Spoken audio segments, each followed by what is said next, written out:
Bandar judi Sabung Ayam yang melawan petugas kepolisian di Toraja Utara beberapa waktu lalu ditangkap Selasa 7 Juli 2020 pagi. Penangkapan dilakukan pukul 6:30 waktu Indonesia Tengah.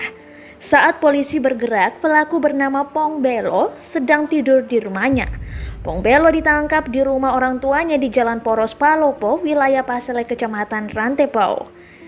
Pelaku ditangkap tanpa perlawanan. Kali ini aparat kepolisian bertindak tegas. Kasat Intel Polres Toraja Utara Ibtu Welfrik K. Ambarita membenarkan penangkapan kepada pelaku di pagi hari.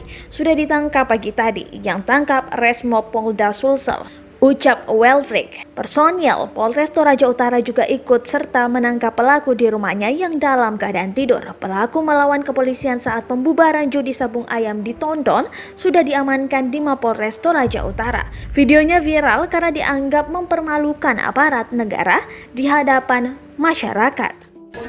Saya minta maaf ke STS Leting B6 karena saya sudah mengucapkan kata-kata yang tidak bagus.